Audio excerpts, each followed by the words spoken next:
또한 무의식이라든지 뭐 이렇게들 말씀을 하지만, 진정한 나를 표현할 때는 이 바다를 진정한 본질의 참나라고 얘기하죠. 그렇기 때문에 여기서 일어나는 것은 결국은 우리가 바다에서 이렇게 파도가 일어날 때 이거를 또 아까 말씀드렸지, 에고의 상태이기 때문에 결국은 생각의 상태로 또 얘기합니다. 생각의 상태를 뭐라고 하냐면, 우리가 일상생활을 하면서 여러분들도 문득 아니면 하루에도 몇천 번씩 몇만 번씩 뭐가 일어납니까? 생각이 일어나죠. 이 생각을 우리는 생각의 일어남을 파도라고 한다는 거죠. 그럼 파도가 일어난 자리는 어딜까요? 파도는 결국 이 바다에서 일어나는데, 이 파도도 결국은 뭡니까? 바다의 일부분이겠죠. 근데 바다의 일부분인데, 이걸 보통 사람들 에고의 상태는 이거를 뭐라고 하냐면 생각이라고 하기 때문에, 이 생각이 잠잠한 내 마음에서 일어난, 또 이걸 또 마음이라고 표현하겠습니다.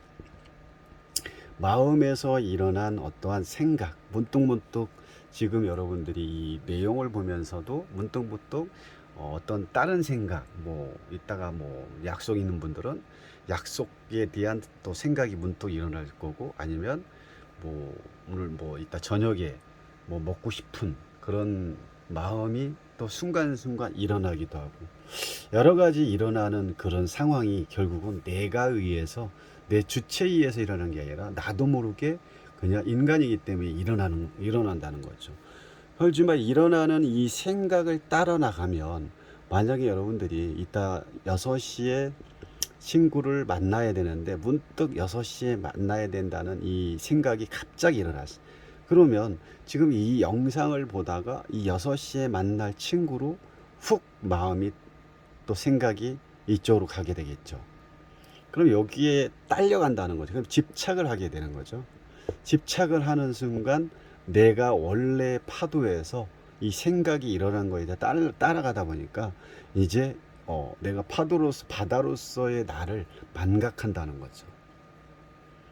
결국은 이 생각의 일어남이 자기로 잘못 판단하다 보니까 우리는 내 몸에서 일어나는 어떤 생각이라든지 어떤 감정이라든지 이런 모든 오감 자체가 나로 알기 때문에, 그래서 이 감정에 지배되고 생각에 지배되고, 생각을 따라가다 보면 집착이 되고, 그 집착에 의해서 또 고민이 되고 또 괴로움을 만들게 되는 거죠.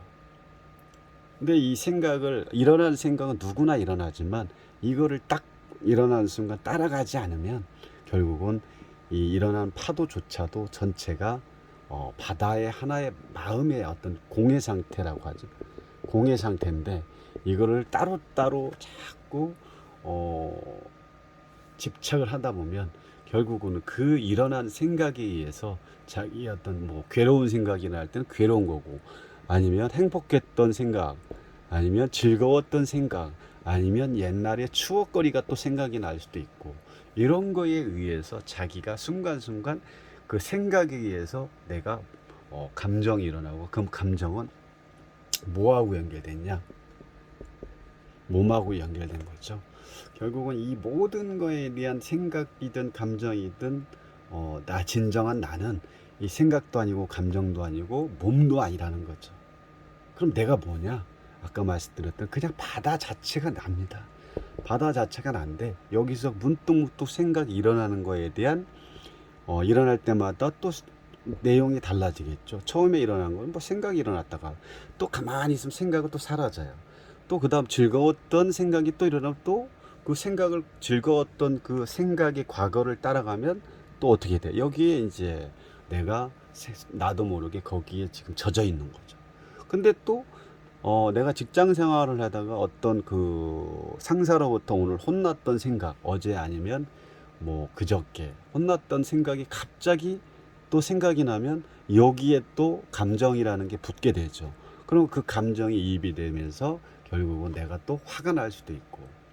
근데 이런 모든 생각은 순간순간 일어나지만, 얘에 내가 따라가지만 않으면, 그냥 바라만 보면 결국은 이런 감정이든 생각이든 몸이든 이건 내가 아니라는 거죠. 이 제가 지금 이 드리는 말씀이 이해가 안 가실 수도 있죠. 당연합니다.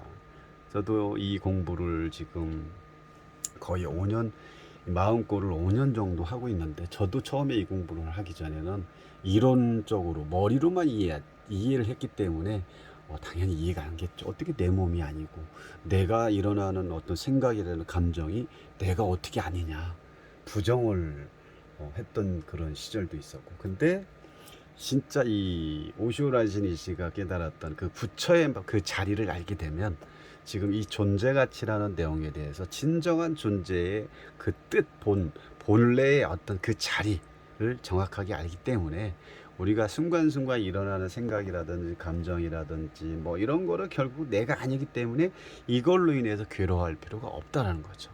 그런 거에 대한 이 존재를 오쇼는 말하고 있지만, 대부분 사람들은 이 존재는 그 존재로 보지 않고 에고의 존재로 보고 있기 때문에, 이 오쇼 라지니 씨의 진정한 이 카드의 존재라는 거에 대해서 깊이 있게 꺼내놓을 수가 없다라고 본다는 거죠.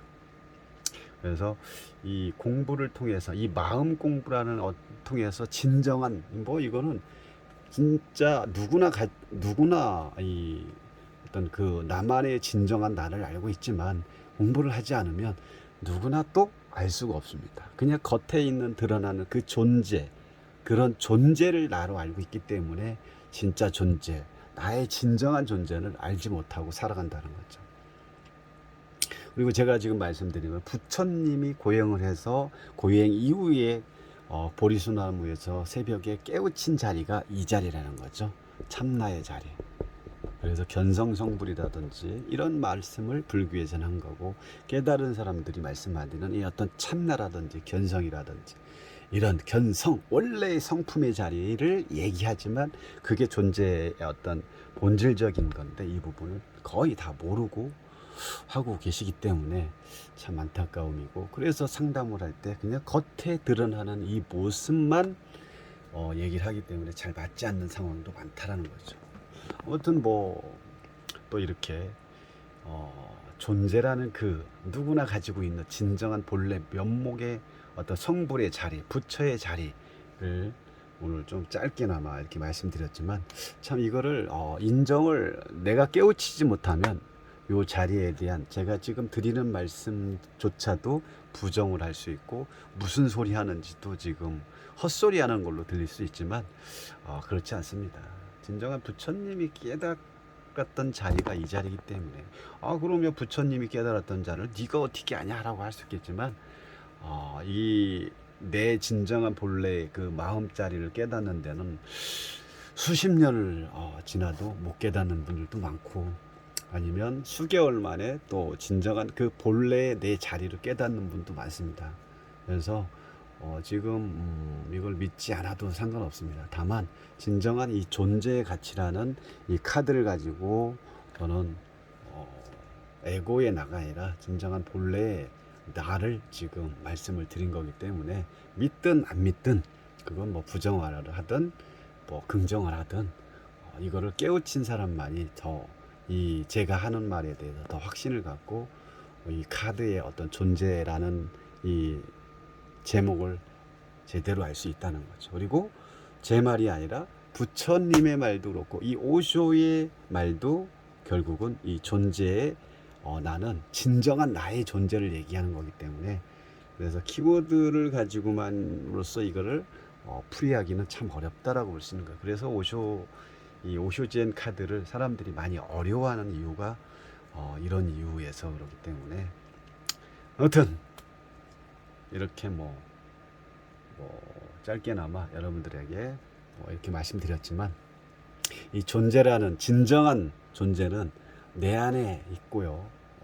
우리가 알고 있는 그 에고의 나나나나, 내가 밥 먹지, 내가 할 거야, 이런 겉에 드러나는 이런 존재의 가치는 진정한 존재가 아니라는 거를 좀 아시면 좋을 것 같습니다. 참 어렵습니다. 이걸 표현하기가. 아무튼 감사합니다.